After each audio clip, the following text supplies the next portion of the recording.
नमस्कार, मैं हूं हमीर सिंह और लेकर आया हूं दिल्ली का रिपोर्ट कार्ड। आज हम आपको दिखाएंगे ward number 24E Gita colony, जो कि आपकी निगम पार्षद है नीमा भगत का रिपोर्ट कार्ड। 2017 से लेके अब तक उन्होंने अपने वार्ड में मुख्य रूप से क्या कार्य किए, तो देखिए एक खास रिपोर्ट आपके सामने।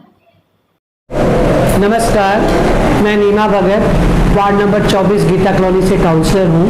मैं आज जन मीडिया टीवी का धन्यवाद करना चाहती हूँ कि उन्होंने आप लोगों के बीच आकर मुझे अपनी बात रखने का मौका दिया। और मैं आज आपको इस मीडिया के माध्यम से जन मीडिया टीवी के माध्यम से अपने द्वारा 4 साल में किए गए कामों का कुछ जिक्र करना चाहूँगी, क्योंकि इन 5 सालों में हमें पैसा न मिलने के बावजूद, क्योंकि केजरीवाल सरकार ने एक ऐसा सौतेला व्यवहार हमारे निगम के साथ किया है कि निगम पार्षदों को आज तक एक भी रुपया फंड नहीं मिला है। ये एक बहुत बड़ा दुर्भाग्य है निगम पार्षदों का कि वो चुने हुए प्रतिनिधि हैं, इनके एमएलए को दे रहे हैं, लेकिन हमारे को पास फंड नहीं है। हमारा फंड भी इन्होंने जो 70 करोड़ है वो अपने पार्षद अपने विधायकों को दे दिया है, और जो रेस्ट ऑफ 300 करोड़ है वो इन्होंने अपने मुख्यमंत्री फंड में रख लिया है। इसलिए हमारे पास फंड न तो भी हम सभी पार्षदों ने बहुत काम किया। उसका मैं अपने वार्ड में मेरे द्वारा एज ए मेयर मेरे द्वारा क्या काम किए हैं वो मैं आपके सम्मुख रखूँगी। फर्स्ट ऑफ ऑल, जब मैं पार्षद के बाद जब मुझे मेरी पार्टी ने 2017 में मेयर बनाया, तो हम लोगों ने काफ़ी चीज़ें अपनी पार्टी के थ्रू की। तब उस समय जो अपने नायडू जी थे, उनके द्वारा हमने स्वच्छ भारत अभियान के थ्रू 100 करोड़ रुपया हम अपने एमसीडी के लिए लेके आए। हम तीनों एमसीडी लेके आए, जिसके द्वारा आज हम आप देख रहे हैं कि एरिया में स्प्रिंकलर चल रहे हैं, एरिया में अपना स्विमिंग ट्रक्स चल रहे हैं, कन्वर्टर चल रहे हैं, रिक्शा आया हुआ है छोटे वाले। तो ये जितना भी आइटम्स है जो रिलेटेड, सुपर साकर आई है 3, जो भी आइटम्स हैं, हमें उस समय के जो यूडी मिनिस्टर थे कैप्टन नायडू जी, उन्होंने 100 करोड़ रुपया दिया था, जिसके द्वारा हम अपनी ईडीएमसी के लिए कई इक्विपमेंट्स खरीद के लाए, जैसे सुपर सकर मशीन से अपने स्विमिंग मशीन से स्विमिंग गाड़ियाँ हैं, हमारे कंपैक्टर हैं, हम लोगों के रिक्शा हैं, छोटे वाले आपके जेसीबी हैं। तो ऐसे काफ़ी आइटम्स हमने खरीदे हैं, जिसके द्वारा आज आपने देखा होगा ईडीएमसी की बहुत ज़्यादा सफाई भी हो रही है। और दूसरा काम हम लोगों के द्वारा किया गया था, उस वक्त जो एलईडी की लाइट थी, जिसके द्वारा आज आपने देखा होगा कि 78% लाइट सेविंग हो रही है ईस्ट दिल्ली की। तो डॉक्टर हर्षवर्धन जी जो उस वक्त हेल्थ मिनिस्टर थे, उनको हमने बुलाकर एलईडी लाइट का उद्घाटन किया था। ये मेरा दूसरा अचीवमेंट था। पूरे ईस्ट दिल्ली को आज आपने एक एलईडी लाइट से जलते हुए देखा होगा, एक अलग से एक नई लाइट जो चमकती है और ऐसा लगता है जैसे रात में भी उजाला हो रहा होगा। तीसरा, हम लोगों ने हमारे उस वक्त के प्रदेश अध्यक्ष माननीय हमारे भाई मनोज तिवारी जी को बुलाकर हमने लाइसेंस का और अपने जो बर्थ सर्टिफिकेट है इनका इनॉग्रेशन करवा के सारा ऑनलाइन करवाया था, जिससे लोगों को प्रॉब्लम ना आए, वो अपने घर से ही अपने डेथ सर्टिफिकेट, बर्थ सर्टिफिकेट और अपने लाइसेंस को रिन्यू भी करा सके और नया बना भी सके। इसके साथ ही साथ हाई कोर्ट में जाकर, क्योंकि उस वक्त कोर्ट फाइनेंस कमीशन लागू होना था, जो केजरीवाल ने गड्ढे में डाल दिया था, जिससे इस दिल्ली को एक अच्छी पेमेंट आनी थी, जिसके द्वारा ईस्ट दिल्ली का अपना विकास हो सकता था, पार्षदों को अपना फंड मिल सकता था, एरिया में काम हो सकता था, लेकिन उन्होंने उसको नहीं दिया। तो 5th पे कमीशन के लिए हम लोगों को कोर्ट जाना पड़ा, जिसके द्वारा हमें काफ़ी उसके बाद फ़ायदा हुआ। और उस आज तक का सबसे ज़्यादा 290 करोड़ हाउस टैक्स, उस समय तक का सबसे ज़्यादा करोड़ जो 290 करोड़ हाउस टैक्स था, वो मेरे टाइम पर ही आया था। हमने काफ़ी, हमारी निगम की टीम ने काफ़ी प्रोग्रेस करी थी और काफ़ी अच्छा इसका रिजल्ट आया था। इसके साथ ही साथ स्वच्छ भारत अभियान में जब हमने स्वच्छ भारत हमने OTP हमने अपने पूरे ईस्ट दिल्ली को ओपन डेफिकेशन फ्री करा था, मतलब कोई भी बाहर शौच नहीं करता है। 2 अक्टूबर को हमने इसकी घोषणा की थी, जो 3 एमसीडी में हम लोग सबसे पहली बार हमने ये किया था। इसके साथ ही साथ हमने 64 वार्डों में मैंने लगातार 3 बार राउंड करे। पहले मैंने विधानसभा वाइज किया, फिर मैंने 2 वार्ड लिए, फिर मैंने एक वार्ड में स्कूल, पार्क और जितने भी यूटीसी थे, सीटीसी प्लांट वगैरह के, इनका आधार पे किया। इन बिटवीन मैंने अपना जो स्लॉटर हाउस था उसको देख के आया, वहाँ पे क्या प्रॉब्लम्स है उनको दूर करने की कोशिश करी। मुर्गा मंडी के लोगों से कांटेक्ट किया, साथ ही साथ हमारे जहाँ पर ब्रिक्स बनती हैं वेस्ट मटेरियल से, उसको जाकर उस पर इम्प्रूवमेंट करवाया। और जब हमारे वेस्ट पार्ट से हमारी एनर्जी बनती है, उसको एक्स्ट्रा ज़मीन, क्योंकि ज़मीन कम हो गई थी, वो हमने इशू करवाई अपने एमसीडी के थ्रू। तो ये काफ़ी ऐसे काम है जो अलॉट करवाई जो कि मेरे निगम के टाइम पे हुए थे। इसके साथ ही साथ हमने हमारे सांसद महोदय जी ने हमको अपने स्वामी दयानंद हॉस्पिटल्स के लिए वेंटिलेटर दिए थे 3, तो हमने उसका 3-4 उसका उद्घाटन किया था। उस समय काफ़ी ईस्ट दिल्ली में हम लोगों ने एक क्रिकेट मैच करवाया था, मेयर वर्सेज कमिश्नर, तो काफ़ी अच्छा उससे एक हेल्दी एटमॉस्फेयर रहा। और साथ ही साथ उस वक्त जो सारे फुटओवर थे, सारे ढलाव थे, उनको हमने अच्छे स्लोगन के द्वारा या अच्छे मैसेज के द्वारा, अच्छे चित्रकारिता के द्वारा उनको लोगों को एजुकेटेड करने के मैसेज दिए, जैसे कूड़ेदान में डालिए और आप अपने घर को साफ रखिए, आप अपने पूरे कपड़े पहन के रहिए, डेंगू से किस तरीके से बचा जाता है। साथ ही साथ मैंने कुछ काम अपने इन 4 सालों में अपने वार्ड में भी किए हैं। जैसे मेरे वार्ड में 13 ब्लॉक के स्कूल का निर्माण हो रहा है, और जब मैं 2007 और 2012 में काउंसलर थी, तब मैंने 6 ब्लॉक के स्कूल का निर्माण कराया था, शास्त्री नगर के स्कूल का निर्माण कराया था, और 13 ब्लॉक की एक बिल्डिंग बनवाई थी। इस बार जो इधर की बिल्डिंग है, जो दूसरी बिल्डिंग है जो टूट गई थी, उसको तोड़ के दोबारा से नई बिल्डिंग, 10 कमरों वाली नई बिल्डिंग बनाई जा रही है, जिसमें से बच्चों के लिए खेलने के लिए हॉल भी है और उनकी लाइब्रेरी, बहुत अच्छी व्यवस्था की गई है, टॉयलेट्स दिए गए हैं। इसके साथ ही साथ मैंने 2.5 करोड़ से 3.5 करोड़ के आसपास का मैंने सड़कें बनवाई थी। साथ ही हमने अपने इको फ्रेंडली पेडेस्ट्रियन बनाए हैं। इसके साथ मैंने अपने पार्कों के गेट बनवाए, उनका ब्यूटिफिकेशन करवाया।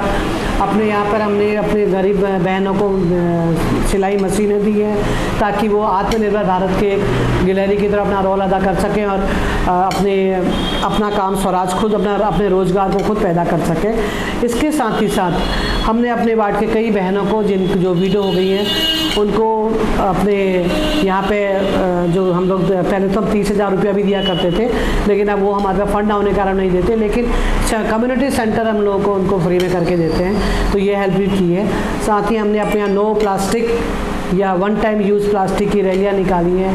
अपने 3 स्कूल के बच्चों में मैंने सर्वाइवल कंसर्ट्स के लिए टीके भी लगवाए, ताकि बच्चों को, और पहले एक बीमारी आती थी, तो अब हमने जो आज की डेट में हमने अपने मोदी जी को मैं धन्यवाद कहना चाहती हूँ, डॉक्टर हर्षवर्धन जी का धन्यवाद कहना चाहती हूँ। मेरे बाजू में एक डीडीए का आप समुदाय भवन देख रहे होंगे, ये दिल्ली का सबसे ऊंचा 260 मीटर ऊंचा समुदाय भवन तैयार है, इसका बस इनॉग्रेशन होना है। साथ ही साथ मैंने बाला ब्लॉक में भी एक समुदाय भवन बनाया था, जो आज हमने हाउस टैक्स की बिल्डिंग को दे दिया, क्योंकि वो बिल्डिंग बिल्कुल जर्जर हो गई है।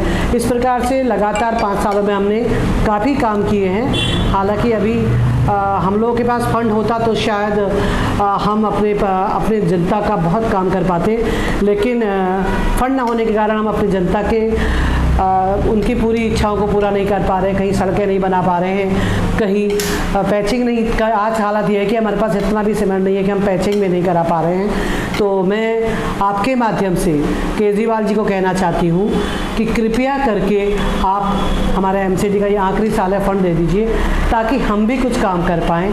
आपके विधायकों को आपने हमारा वाला फंड दे दिया, 1000 करोड़ जो है वो आपने अपने विधायकों को और अपने मुख्यमंत्री फंड में ले लिया है, उसको हमको दिया जाए, वो हमारा अधिकार है, क्योंकि हमें भी जनता ने चुना है। और ये एक ग्लोबलाइजेशन की एक परिपाटी है कि हमारा शेयर हमको दिया जाना चाहिए, क्योंकि हमारे को भी अपने एरिया की जनता को उनकी सड़कें, उनके पेडेस्ट्रियन पार्कों में झूले, बच्चों के लिए काफ़ी कुछ हमें काम करना है, पर हम नहीं कर पा रहे हैं। और इसके लिए हम आपके द्वारा, आपके माध्यम से, जन मीडिया टीवी के माध्यम से अरविंद केजरीवाल से अपील करते हैं। साथ ही साथ आप देख रहे हैं आज डोर टू डोर हम लोग कूड़ा कलेक्शन कर रहे हैं, और हमारे टोटल जितने भी ढलाव हैं, आप यदि मेरे ढलाव में जाएंगे तो आपको 12 बजे तक सारे ढलाव क्लीन मिलते हैं, एकदम उनमें चूना लगा हुआ मिलता है। तो आज बहुत चेंजिंग आ गई है, लेकिन क्योंकि मैं जब मेयर थी तो मैंने जब सारे वार्डों का राउंड किया तो मैंने देखा कि 21 ऐसे पीडब्ल्यूडी के नाले हैं जिनकी हालत ये थी कि मैंने केजरीवाल जी के पास जाकर उनसे अपील की कि आप और हम आकर उन नालों के ऊपर जो फ्लोटिंग जमी है उसमें क्रिकेट खेलते हैं। आप समझ लीजिए क्रिकेट खेलने का मतलब वो कितने डेंस हो चुके हैं कि हम लोग उसमें उस नाले को पार कर सकते हैं। लेकिन उसके बावजूद भी केजरीवाल जी के कानों में जू नहीं रहेंगी और आज तो दिल्ली में जल भराव की हालत है। ये सिर्फ उसका कारण है पीडब्ल्यूडी का ना तो कोई नाला साफ होता है और यदि गलती से कोई नाला साफ ये कर देते हैं तो उसकी सिल्ट वही छोड़ जाते हैं और वो बारिश के द्वारा दोबारा उसी जगह गिर जाती है या फिर हमें दोबारा हम लोग को उठाना पड़ता है। तो फिर मैं जन मीडिया का धन्यवाद करना चाहती हूँ कि आज आपने मेरे को बोलने का, पब्लिक के बीच में मेरी बातों को रखने का मौका दिया। और यहाँ तक कि मेरे एरिया में आप गीता कॉलोनी में आएंगे तो सीवर सारे चौक है, आप देखेंगे। और यदि लोग एमएलए के पास जाते हैं वो कहते हैं मेरा काम ही नहीं है, तो नीमा भगत का काम है, उनसे करवाइए। इन्हें आज तक अपने 5 साल एक बार पूरे हो चुके हैं, दूसरा टेन्योर इनका शुरू हो गया। इन्हें यही नहीं पता कि एज ए एमएलए इनकी क्या क्या जिम्मेवारियां हैं। और मैं इनसे कहती हूँ आप लिख के दे दीजिए कि सीवर हमारे पास नहीं है, पानी पूरे वार्ड में हर जगह गंदा पानी आ रहा है। आप कहते हैं मैंने पानी फ्री कर दिया, हाफ कर दिया, बिजली हाफ पानी माफ। बिजली का बिल, मेरा खुद का बिल 22,000 का आ रहा है, ना तो मेरी फैक्ट्री चलती है, एक एसी चलता है, उसका बिल 22,000 आया हुआ है। आप कहें तो मैं आपको बिल दिखा दूँ। दूसरी बात, पानी की आप बात करते हैं, आप किसी भी ब्लॉक में चले जाइए, गंदा पानी आ रहा है, लोग रो रहे हैं।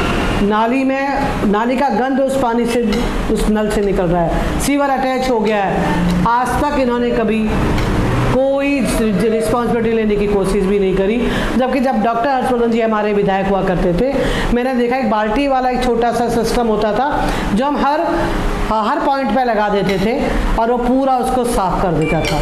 लेकिन आज हमारे द्वारा जो मेक इन इंडिया के द्वारा, स्टार्टअप के द्वारा और मोदी जी के द्वारा जो इनको उसकी मशीनें दी गई हैं सीवर साफ करने की, हमारे केजरीवाल जी उनका उद्घाटन तो करते हैं और उद्घाटन करते समय भी नहीं कहते कि ये सारी चीज़ें मोदी जी के द्वारा दी गई हैं। लेकिन मैं आपको ये कहना चाहूँगी कि आपको राजनीति करिए, हमें इससे कोई बुराई नहीं, लेकिन एक हेल्दी कंपटीशन होना चाहिए, एक हेल्दी राजनीति हम लोगों को करनी चाहिए। क्योंकि आप अपने द्वारा काम करिए, निगम अपना काम करेगा। यदि हम दोनों मिलकर अपना काम करें तो ये जो जल भराव की समस्या है दिल्ली में वो नहीं होगी। क्योंकि हमारी सारी नालियाँ आपके पीडब्ल्यूडी के नालों में गिरती हैं और वो पीडब्ल्यूडी के नाले चौक होने के कारण एरिया डूब जा रहा है। इसलिए मैं आपके द्वारा और जन मीडिया टीवी के द्वारा पुनः अपने विधायक से, अपने एरिया के यहाँ के हमारे जो नेता हैं जिनको कहना चाहिए, जो कहते हैं मैं दिल्ली का बेटा हूँ और जो अपने परिवार की ही खोज खबर नहीं लेते, और जब भी हमें ज़रूरत होती है या वो गुजरात होते हैं या वो पंजाब होते हैं और आजकल वो उत्तराखंड है, कहते हैं कि मैं दिल्ली मॉडल करूँगा।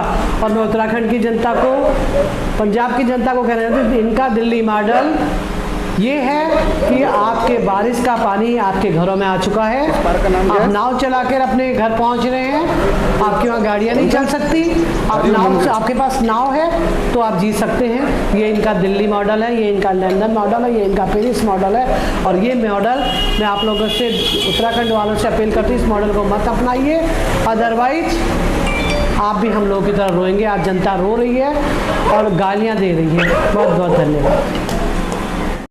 तो ये था वार्ड नंबर 24 ई गीता कॉलोनी की निगम पार्षद नीमा भगत जी का रिपोर्ट कार्ड आपके सामने। फिर आऊंगा आपके वार्ड में आपके निगम पार्षद का रिपोर्ट कार्ड लेकर, तो देखना न भूलें सिर्फ और सिर्फ हम्बीर सिंह के साथ दिल्ली का रिपोर्ट कार्ड। जय हिंद, जय भारत।